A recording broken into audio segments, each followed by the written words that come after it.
Have you ever wondered how a single word Arya traveled across continents, became the heart of ancient hymns, fueled epic empires, and was twisted into one of history's darkest myths? Today, we embark on a 10,000-year journey, from the grasslands of the Eurasian steppes to the riverbanks of the Indus and beyond, to uncover the true story of the Aryans, their migrations, their rituals, and the enduring idea of nobility that once meant nothing more than truth and honor.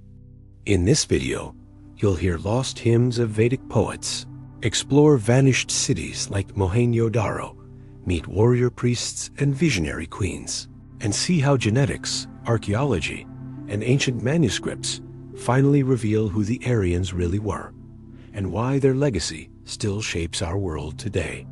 If you're fascinated by history's greatest mysteries and the power of words to build and destroy civilizations, hit subscribe and ring the bell. Join us as we peel back the layers of myth and uncover the noble path that lies beneath. Let's begin with the dawn of a name, Aryan. When one whispers the word Aryan, echoes ripple through centuries, reverberating from ancient Sanskrit hymns to 19th century European salons, from dusty Vedic manuscripts to tragic wars waged in the name of racial supremacy. Few words have traveled so far, carrying so many meanings, both factual and fantastical, as Aryan. Long before this word became entangled in ideology and pseudoscience, it lived in the lips of ancient poets. The Rigveda, the oldest known collection of Sanskrit hymns, composed over 3,500 years ago on the plains of what is now northwestern India and Pakistan, contains the word Raya.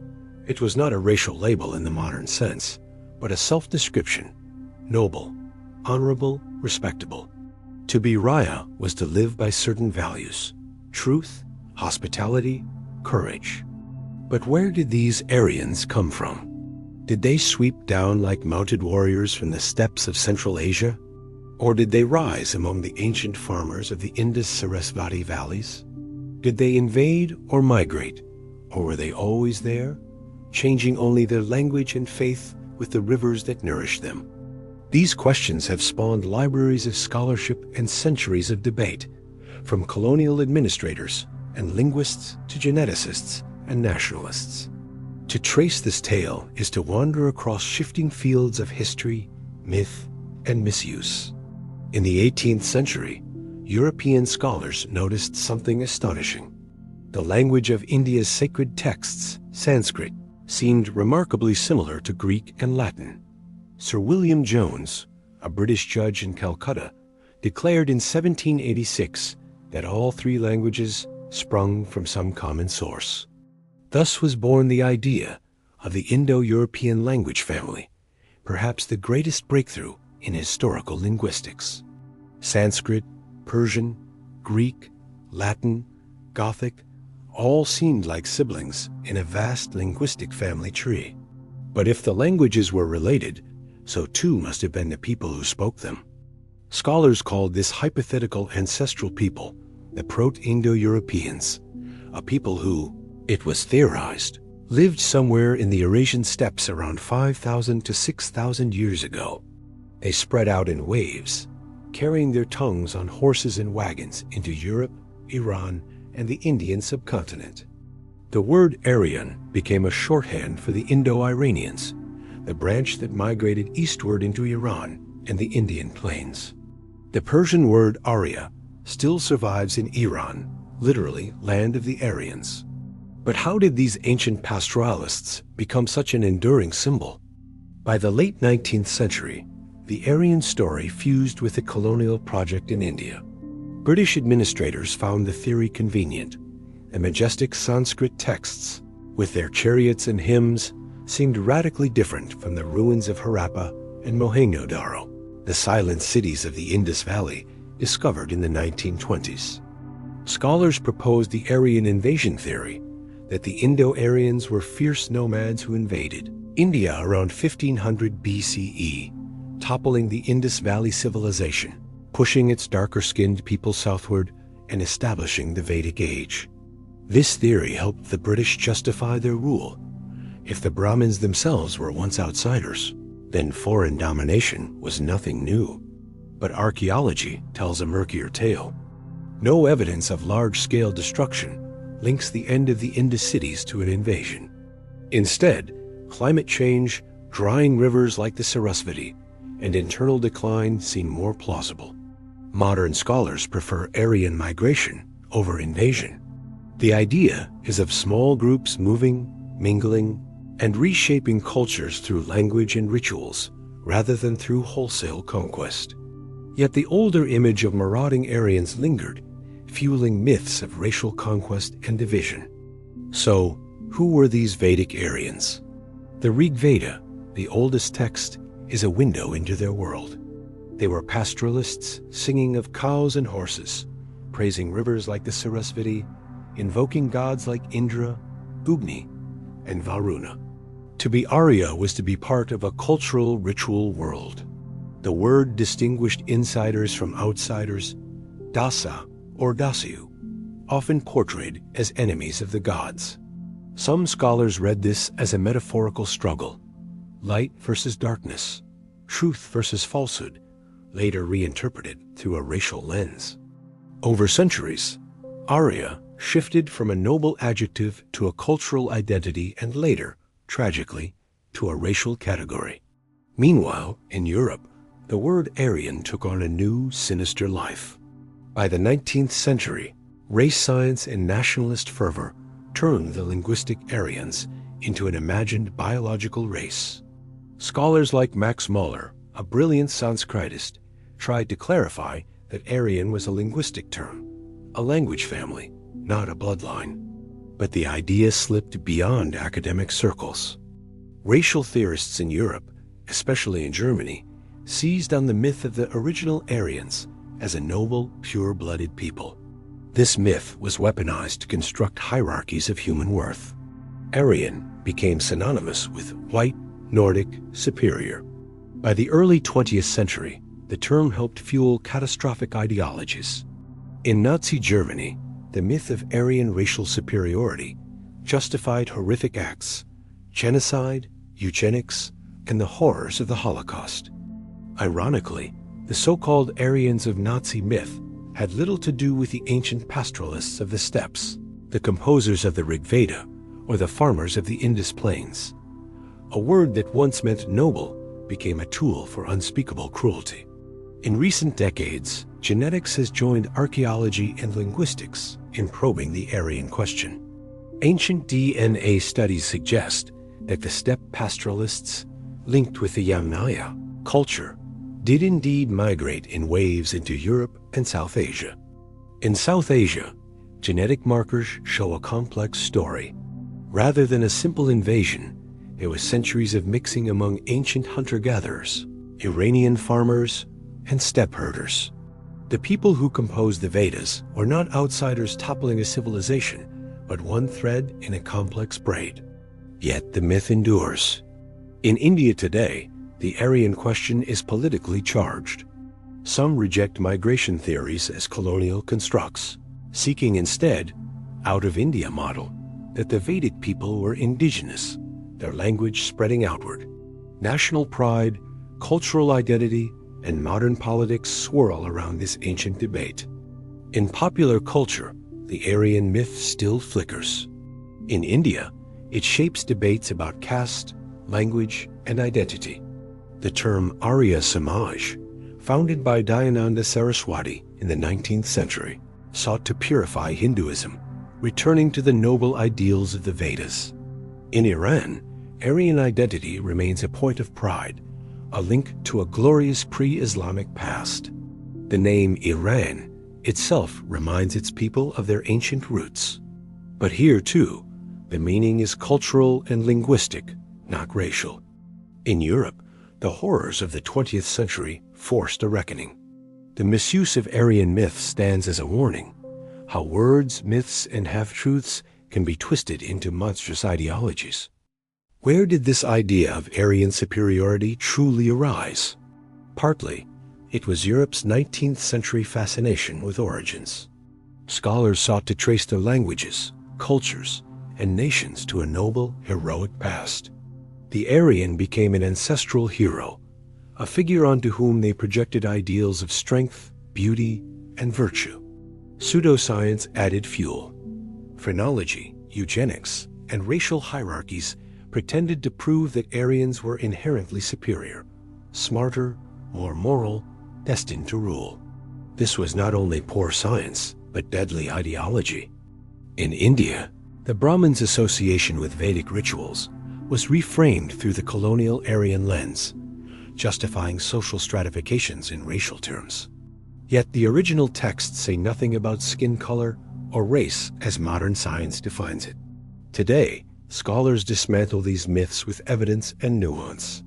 Language families are real, migrations happened, but race is a social construct, not a biological destiny.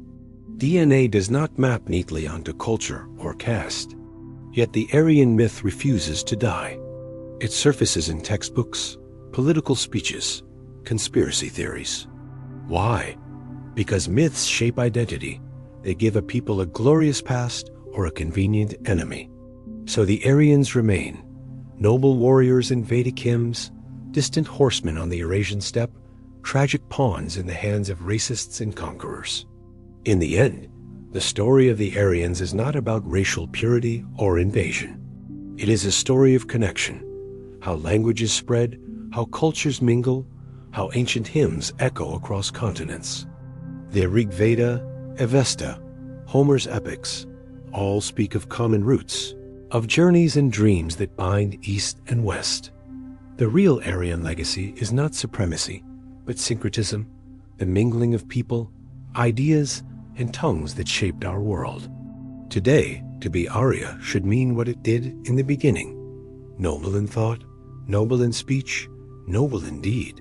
The myths and theories swirl on, but the truth endures in the oldest verses. Let noble thoughts come to us from every side.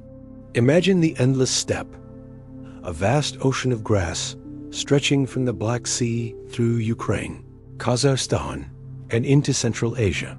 Around 5,000 years ago, small clans of pastoralists grazed cattle and sheep on this sea of grass. Among them were the ancestors of the people we now call Proto-Indo-Europeans. No ancient ruin proclaims, "Here lived the Aryans." Instead, their echoes hide in bones, wagon ruts, horse tack, and the words that still slip from our tongues: mother, father, all linked across Sanskrit, Latin, and English. Archaeologists place these people in cultures like the Yamnaya horizon, semi-nomadic herders living between the Dnieper and Ural rivers. The wheel and domesticated horse changed their world. Wagons carried families and goods, horses expanded their range. They buried their dead under kurgans, burial mounds scattered across the steppe like silent witnesses to forgotten rites.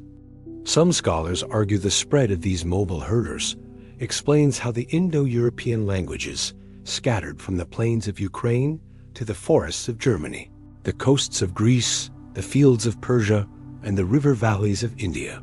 The horse was not just a beast of burden. It was sacred, a companion of gods and kings. The Rigveda praises horses in hymns of astonishing detail. The Ashvamedha, the royal horse sacrifice, was among the most elaborate Vedic rituals, binding kingship and cosmic order. This reverence may have roots on the steppes. Excavations in Sintashta and Andronovo cultures reveal early chariot burials. The chariot, light, swift, deadly, was an innovation that changed warfare and legend alike. From the Sanskrit Ratha to Homer's chariot scenes, the symbol is the same. Some archaeologists argue that it was these chariot warriors who rode south into Iran and India, carrying their prayers, their horses, and their songs of thunder and rain. One of the deepest puzzles is the lost Sarasvati. The Rigveda calls the Sarasvati the greatest of rivers, praising its wide, nourishing course. Yet today, there is no mighty river by that name, only dry channels and local legends. Satellite images and archaeological digs suggest that a once mighty river, the Ghaggar-Hakra system, may have been the Vedic Sarasvati. It fed dozens of Harappan settlements until climate shifts and tectonic changes dried it up around 1900 to 1500 BCE. For those who favor an indigenous Aryan theory, the Sarasvati proves the Vedic people were not outsiders, but deeply rooted in the Harappan cultural zone. Others counter that the newcomers simply settled along its banks as they moved east. Thus, even a vanished river flows through modern debates about identity and belonging. Excavations at sites like Kalibangan and Lothal have unearthed what some believe are fire altars, rectangular brick structures, where priests might have poured ghee and recited mantras to Ugni, the fire god. The Rigveda overflows with hymns to Ugni, the messenger between humans and gods. Fire rituals bind the living to the sacred cosmos, an idea that survived for millennia, from Vedic sacrifices to today's Hindu weddings and temple lamps. These altars might hint at cultural continuity between Harappan rituals and later Vedic practice. Or they may mark the fusion of indigenous traditions with Indo-Aryan beliefs, an ancient syncretism lost in stone and ash. Much ink has been spilled over the Rigvedic enemies called Dasas and Dasyas. Were they rival tribes? Indigenous city dwellers resisting newcomers? Or symbolic demons of chaos and darkness? In Vedic hymns, Indra is the slayer of Vritra, the serpent who blocks the rivers. Scholars debate, is Vritra a demon or an allegory for rival chieftains hoarding water? Are the Dasas real people or mythic villains? Later texts blur the lines further. The Mahabharata and Puranas reframe Dasas as demon-like beings. Yet ancient Iranian texts, the Avesta, call their enemies Deva, demons. Curiously, the same word Deva means God in Sanskrit. Such twists reveal ancient rifts and rivalries, frozen in sacred verses. The biggest archaeological riddle remains the meeting or merging of the Vedic world with the Harappan cities. Mohenjo-daro and Harappa were urban marvels. Grid-planned streets, brick houses with drains, granaries, and public baths. No obvious Vedic temples or warrior forts lie buried in these ruins. The Indus script, still undeciphered, remains stubbornly silent about Aryans or invasions. Seals show bulls, unicorn-like creatures, and meditative figures, tantalizing hints that some elements flowed into later Hinduism. As the cities declined, perhaps due to drought, river shifts, or overuse of land, smaller settlements rose in the Ganges plains. Here, pastoralists and farmers, old gods and new, fused into what would become the Vedic age. Unlike stone tablets, the Rigveda lived orally for centuries before being written down. Generations of Brahmin priests memorized every syllable, every intonation, passing the hymns father to son, teacher to student. This oral tradition is one of humanity's greatest feats of memory. Even today, Vedic chanting schools preserve the same meticulous pronunciation, a living echo of a Bronze Age world. The Rigveda's survival through war, empire, and colonialism is a testament to the enduring power of the word Arya, once noble, now endlessly debated. When European Orientalists like Max Muller translated the Vedas, they sparked a revolution in Indology. Muller himself warned, "Aryan is a linguistic term, not a racial one." But his nuance was lost in a world hungry for racial hierarchy. The British used Aryan theories to craft a narrative. Aryan Brahmins were racially akin to Europeans, unlike the Dravidians of the south or the tribal people of the forests. This pseudo-history seeped into policy and prejudice, mapping skin color onto sacred hymns. Resistance arose too. Indian reformers like Swami Vivekananda rejected the idea that Vedic people were foreign conquerors, insisting they were indigenous seers, rishis born of India's soil. In the early 20th century, India's freedom fighters turned Aryan pride against colonial rule. Leaders like Bal Gangadhar Tilak proposed bold theories, the Arctic home in the Vedas, claiming Aryans originated near the North Pole, migrating south as the Ice Age ended. Such ideas were less about literal truth than about reclaiming pride from British ethnographers. The word Arya became a rallying cry for Hindu unity, national identity, and anti-colonial resistance. But the same term also hardened divisions. Debates about caste, language, and who is truly Aryan still ripple through Indian politics today. While Indians debated ancient migrations, Europe's racial theorists ran wild. In Germany, Arthur de Gobineau's An Essay on the Inequality of the Human Races declared, Aryans, a master race fated to decline by mixing with lesser peoples. Such racial fantasies laid foundations for Nazi ideology. Hitler's Mein Kampf glorified the Aryan as the bearer of culture and purity.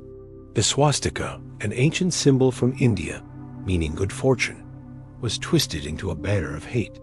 Millions perished under this false myth of Aryan superiority. Jews, Slavs, Roma, and many others sacrificed on the altar of pseudoscientific pride. After World War II, scholars confronted the abyss. Race science was discredited. The word Aryan became radioactive. Linguists retreated to talking of Indo-European languages. Archaeologists spoke of migrations, not master races. Yet the damage lingered. Conspiracy theories, white supremacist groups, and extremist ideologies still misuse the word today. In India and Iran, the term continues to shape identity politics, sometimes as pride, sometimes as exclusion. In the 21st century, ancient DNA cracked open old graves. Y chromosome haplogroups, mitochondrial lineages, steppe ancestry. These dry scientific terms fuel fresh arguments online. In South Asia, genetic studies show a mix. Ancient Iranian farmer ancestry, local hunter-gatherers, steppe pastoralists. The so-called Aryan input is real but partial, part of a long story of migration and mingling. Ironically, DNA confirms what linguists and historians long suspected. Cultures are rivers, not walls. People moved, married, prayed, fought, and fused. There were no pure Aryans, just human families seeking greener pastures. Perhaps the deepest truth is this: the real Aryan legacy is not race, but an idea. The idea that truth must be spoken, that hospitality is sacred, that knowledge should flow from teacher to student. In the Rigveda, the word Arya was ethical, not ethnic. To be Arya was to stand for RTA, cosmic order, to keep promises, honor guests, speak rightly. Over time, the word became a mirror reflecting humanity's highest ideals and its darkest obsessions. Long before the word Aryan was politicized, it lived in poetry, drama, and epics. Sanskrit plays like Shakuntala, composed by Kalidasa centuries after the Vedic period, invoked an idyllic, forest-dwelling nobility, sages, kings, ascetics. Here, Arya became a polite form of address, a reminder that to be noble was to embody virtue. In the 19th century, European romantics fell in love with this exotic East. German poets like Friedrich Schlegel praised Sanskrit as the mother of languages. Philosophers like Nietzsche twisted the Aryan idea into tangled metaphors for spiritual vigor. The word escaped dusty manuscripts to haunt paintings, operas, nationalist manifestos. Richard Wagner, the German composer, infused his operas with mythic Nordic Aryan heroes. Siegfried, Brunhilde, not realizing he was stirring a cauldron that others would poison. What began as admiration for an ancient, abstract nobility soon calcified into the illusion of blood purity. While Europe twisted the word into racial ideology, Iran held on to its original meaning, a cultural and linguistic identity.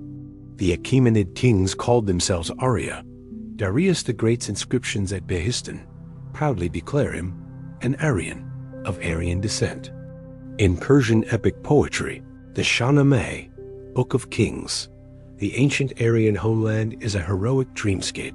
Kings, demons, dragons, noble warriors upholding order against chaos. Here the Aryan is a symbol of civilization triumphing over barbarism. Even today, Iranians take pride in this link, not as racial supremacists, but as inheritors of an ancient Indo-Iranian branch. The name Iran means land of the Aryans, a bridge to a pre-Islamic past that still pulses beneath modern identity. In colonial India, the Aryan debate was not mere academic quibbling. It was a question of pride and self-respect. When Western scholars suggested that India's great Vedic civilization came from outsiders, many Indian thinkers bristled. Figures like Lokmanya Tilak published bold reinterpretations. The Arctic home theory claimed that Aryans originated in the far north and spread as ice ages thawed. Bal Gangadhar Tilak's work was less about geology than psychology, a declaration that India's ancient culture could not be merely borrowed. The Arya Samaj, founded in 1875, pushed this revival further. Swami Dayananda Saraswati demanded a return to the pure Vedic religion, stripped of later corruptions like idol worship and priestly excess. For him, Arya meant ethical rebirth, a disciplined moral society drawing strength from its ancient wellspring. One reason the Aryan myth clings so fiercely to South Asian discourse is its entanglement with caste. Colonial ethnographers categorized India into Aryan and non-Aryan peoples, mapping skin tone, skull shape, and social status into rigid hierarchies. Early Indologists speculated that lighter-skinned Aryans conquered darker-skinned natives, imposing the caste system to preserve racial purity. These ideas, lifted from biblical notions of Ham and Shem, were pseudoscience dressed as anthropology. Yet the Vedas themselves speak more of ritual hierarchy than race. The Purisha Sukta, a hymn describing the cosmic man, imagines society as a single body, Brahmins as the head, warriors as arms, farmers as thighs, laborers as feet. Later interpreters reified these poetic metaphors into rigid birth-based castes. Modern genetics complicates this tale. While some gene flow aligns with ancient migrations, South Asian diversity is too complex for a simple conqueror-conquered binary. The real story is centuries of mixing, intermarriage, and cultural evolution. In the late 20th century, a countercurrent rose, the out-of-India theory. Some Indian scholars argued that the Indo-European languages spread not into India, but out of it. Proponents claim the Harappan civilization was itself Vedic, its undeciphered script encoding early Sanskrit. They point to the Sarasvati River, fire altars, and cultural continuity to argue for a deep indigenous Aryan identity. Critics note that linguistic and genetic evidence favors a steppe homeland, but the OIT remains popular in some Indian academic and political circles, symbolizing resistance to colonial narratives that painted India as a passive receiver of civilization rather than a cradle of it. When geneticists began analyzing ancient DNA from Eurasian burials, a clearer but still tangled picture emerged. The Yamnaya pastoralists, steppe herders around 3000 BCE, left genetic signatures in Europe, Iran, and India. One key marker, the R1a haplogroup, appears in high frequency among Eastern Europeans and some North Indian populations, a clue to shared steppe ancestry. The timing aligns with the spread of Indo-European languages and chariot technology. But genetics is no magic bullet. The ancient steppe ancestry makes up only part of South Asia's gene pool. Local hunter-gatherer and Iranian farmer lineages contribute equally, if not more. There is no single Aryan gene, just layers upon layers of ancestral threads. The rediscovery of the Indus Valley cities in the 1920s stunned the world. These vast urban settlements, older than Egypt's pyramids, rewrote India's ancient history. Streets ran in perfect grids, drainage systems rivaled modern towns, seals hinted at trade with Mesopotamia. Yet the cities left no palaces, no obvious temples, only the enigmatic Great Bath and thousands of undeciphered seals. Did these cities fall to Aryan invaders? Excavators found no charred layers or battle scars. Instead, They saw signs of slow decline, rivers changing course, farmland failing, urban centers dispersing into smaller villages. If Aryans came, they likely found a land already transforming, its people adapting, merging, singing new hymns beside old wells. While the word Aryan became a battleground, the rituals it left behind are among humanity's oldest continuous traditions. A Vedic fire altar, carefully built from bricks in precise ratios, echoes in today's Hindu weddings and temple yanas. The Gayatri mantra, whispered by millions at dawn, first rang out on the Sarasvati's banks. The idea of cosmic order, Rita, became dharma, the moral bedrock of Hindu, Buddhist, and Jain philosophy. From the chariot wheels of the Rigveda to the spinning chakra on India's flag, the Aryan past lives on, not as race, but as symbol and story. Even today, Aryan origins appear in courtrooms. In 2002, a lawsuit challenged school textbooks for teaching the Aryan migration theory, arguing it humiliated Hindus by branding them as outsiders. Political parties weigh in, textbooks are rewritten, scholars clash at conferences. Archaeologists excavate new sites along the Gagar River. Geneticists publish new papers. Each discovery fuels fresh claims and counterclaims. This is not just academic, it shapes national identity, communal politics, and how India tells its children who they are. Meanwhile, far from the plains of Punjab or the steppes of Kazakhstan, the Aryan myth finds dark new life. White supremacist groups still proclaim Aryan blood as proof of superiority. They tattoo runes on arms, brandish swastikas stolen from Hindu temples. In online echo chambers, pseudo-historians revive Nazi race science. Some fringe groups dream of an Aryan homeland free from immigrants, a grotesque echo of a word that once meant nothing more than noble.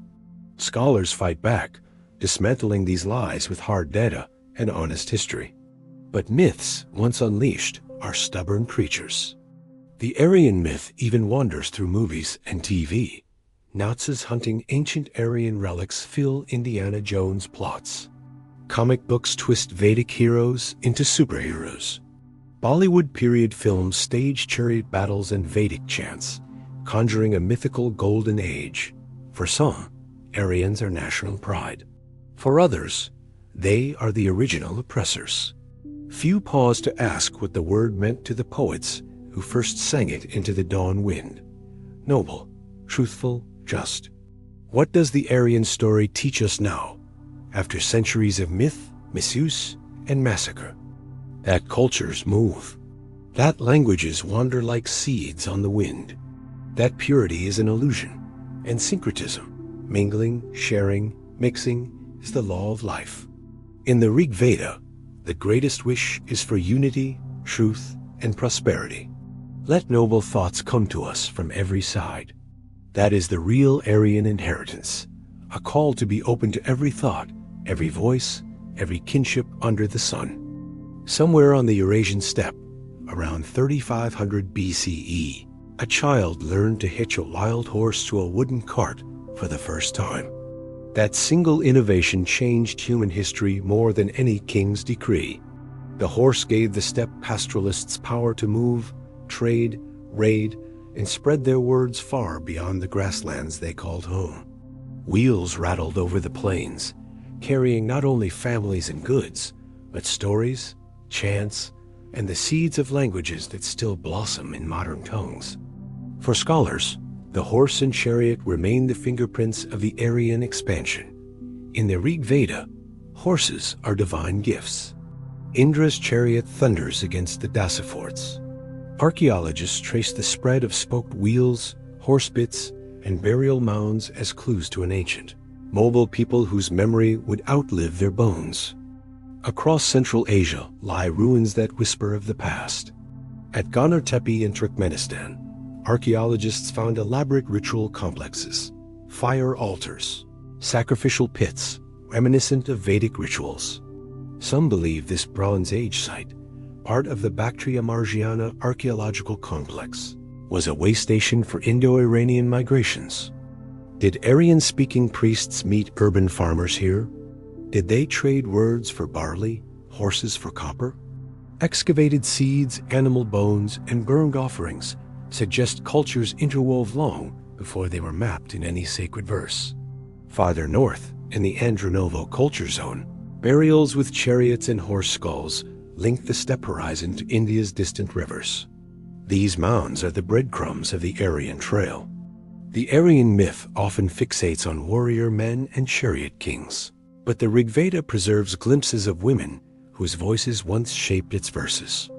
Lopamudra, Ghosha, and other rishikas, female sages, composed hymns alongside male seers. These women prayed for wisdom, debated theology, and described their spiritual yearnings in haunting poetry. I have spoken with my tongue what my heart holds. In later centuries, these female voices were overshadowed by patriarchal structures, but their hymns endure, a testament that the Aryan ideal of nobility was never only for men. The image of Aryans as horse-born invaders ignores half the truth. They were farmers too. The Rigveda praises plows, rains, and fertile fields. Oxen pulled furrows through the Ganges plains long before iron swords clashed in kingdoms. This agricultural life shows that migration was not all conquest, but settlement. People planting barley and wheat, digging wells, and praying to the rain god Parjanya for monsoons. Such humble, cyclical labors shaped the landscape more than any war chariot could. Centuries after the Vedic age, new empires rose. The Mauryan Empire, founded by Chandragupta Maurya in the 4th century BCE, unified much of India under Buddhist ideals. The Mauryas were not Vedic Aryans in any tribal sense, yet they preserved Vedic rituals alongside new philosophies. Later, the Gupta Empire styled itself as a revival of Aryan glory, promoting Sanskrit, temple building, and classic Hindu texts. This era saw the Mahabharata and Ramayana take their final forms, epics that fused ancient Aryan tales with layers of myth, ethics, and cosmic drama. The Aryan legacy had become cultural glue, binding kingdoms and local traditions into a broader Indic civilization. The true monument of the Aryans was never stone but sound. Sanskrit structure, precise, complex, mathematical, inspired linguists like Panini to craft grammar so sophisticated that modern computer scientists still study it. This language carried science, philosophy, and devotional poetry across Asia. Buddhist monks translated Sanskrit sutras into Chinese, carrying echoes of Aryan words to distant temples. Sanskrit mantras ring out in Bali, Thailand, and Japan, faint embers of the old steppe speech. Through language, the Aryans remain immortal. In post-World War II Europe, the word Aryan became a legal matter. In the Nuremberg trials, Nazi officials claimed they were defending Aryan purity. The prosecutors dismantled these arguments with horrific evidence. The Aryan myth as racial truth lay disgraced, exposed as a mask for genocide. Afterward, scholars buried the term in linguistic textbooks, replacing it with Indo-European. But white supremacist movements revived it, grafting ancient lies onto new digital hatreds. Thus, the courtroom fight over Aryans never truly ended. It only moved from trenches to textbooks to the internet. In 2018, a landmark genetic study analyzed ancient skeletons from Rakhigarhi, one of the largest Harappan sites. The results stirred fresh arguments. The Harappan genome showed links to ancient Iranian farmers, but no direct evidence of steppe ancestry, at least in that one sample. Opponents of the Aryan migration theory declared victory. Others pointed out that a single site cannot speak for an entire subcontinent's genetic mosaic. More studies are underway, each new bone fragment lighting up heated headlines. Today, villagers unknowingly walk atop layers of soil that hide the answers to these ancient migrations, or perhaps only more questions. Across India, the Aryan debate shapes school textbooks. Some states quietly dropped the migration theory, calling it colonial propaganda. Others keep it emphasizing scientific consensus. Teachers must tiptoe, explaining to curious children why their language links them to Europe, yet roots them deeply in India's soil. One lesson must hold two truths. Migration does not diminish belonging, and identity is more than ancestry. In classrooms from Delhi to Munich, the word Aryan sparks more questions than answers, perhaps exactly as it should. Modern spiritual movements reinterpret Arya in its oldest sense, not a race, but a path. Buddhism's Four Noble Truths use the word Arya for noble. The noble ones are those who see suffering clearly and walk the Eightfold Path. Here, Arya is not about bloodlines, but an inner revolution. In Jainism and later Hindu reform movements, Arya is the seeker who strives for truth and right conduct. It has nothing to do with skin, skull shape, or pseudoscience, and everything to do with discipline, clarity, and compassion. Online, Aryan myths mutate daily. Fringe YouTube channels claim to reveal hidden Aryan UFO secrets. Conspiracy forums mash up Nazis, Atlantis, Vedic flying machines, and steppe warriors in one swirling digital fever dream. Meanwhile, young linguists and archaeologists publish careful, peer-reviewed studies that get a fraction of the clicks. Myths spread faster than facts, a timeless problem in a new medium. Yet new generations also use the internet to debunk hate, teach real history, and share the beauty of ancient languages once hidden in dusty manuscripts. Every year, curious travelers stand amid the cracked bricks of Mohenjo-daro and Harappa, tracing their fingers over ancient drains and broken seals. Guides recite half-remembered legends about Aryan invasions and mighty chariots, mixing fact with local folklore. Nearby farmers tend fields that hide more buried secrets. Sometimes a new mound is found when a well is dug, and once again, the archaeologists arrive with spades and drones, hunting the shadows of ancient migrations. The earth holds the final word, patient, layered, and silent. After centuries of debate, one truth stands clear. The Aryans were never a master race. They were not Nazis, not colonial constructs, not fantasy superheroes. They were pastoral families, traders, farmers, poets, people who sang to rivers and horses, who wove their words into hymns that outlived cities and empires. Their real legacy is not supremacy, but the astonishing fact that their distant words still breathe in ours. Mother, father, brother, daughter. These syllables echo the ancient campfires on the steppe. In the end, to be Arya is not to claim a bloodline. It is to live nobly, to speak truth, to keep faith with humanity's shared story.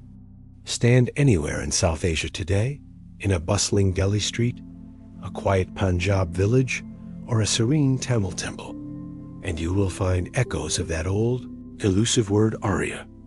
It hides in family names, ritual chants, temple inscriptions, and everyday greetings. In Iran, too, it lingers, a quiet heartbeat in the nation's name, reminding every Persian speaker of a time before kingdoms and borders. In Europe, the term is a ghost, forever tainted by the Iron Cross in the camps, proof of how a word can be reborn and destroyed in equal measure. Yet beyond misuse and tragedy, the original idea survives in the smallest gestures. When a host treats a guest with warmth, when a teacher passes sacred verses to the next student, when a child learns the Gayatri mantra at dawn. These moments are not museum relics. They are living proof that words can travel farther than chariots ever could. Modern scholars, linguists, geneticists, and poets continue to argue, but perhaps the real story is simpler. The Aryan is not a race to worship or fear. It is a reminder that our identities are rivers, not walls. That cultures mix, migrate, and merge, always have, always will. In the end, the word Arya asks us a question. What does it mean to be noble? The Rigvedic poets sang not of racial purity, but of moral clarity, a person who stands for truth, order, and generosity. These qualities outlasted the steppe horses and the Sanskrit hymns. They seeped into Buddhism's Noble Eightfold Path, Jainism's codes of conduct, and countless folk traditions across Asia. If we strip away centuries of politics, prejudice, and misuse, what remains is a simple lesson. True nobility is not something we inherit by birth, but something we earn through conduct, in how we treat strangers, honor our promises, protect the vulnerable, and cherish the wisdom of our ancestors without turning it into a weapon. Today, in a world still divided by old and new fears of difference, by color, by religion, by borders, the real Aryan idea asks us to see each other as kin beneath the skin. It invites us to carry forward that ancient wish the Rigvedic seers spoke into the wind. May noble thoughts come to us from every side. And perhaps that is the final legacy of the Aryans. Not a lost homeland or a myth of conquest, but a seed planted in our shared language, urging us to live with dignity, speak with honesty, and remember that nobility lies not in blood, but in truth. So let the scholars debate migrations, the geneticists test ancient teeth, the conspiracists spin their tales. Beneath it all flows an older, softer truth, that people move, words travel, rituals endure, and myths adapt. And through it all, the idea of Arya survives, a quiet vow whispered across centuries. Live rightly, speak truly, stand tall. And that, in the end, is all the superiority that ever mattered.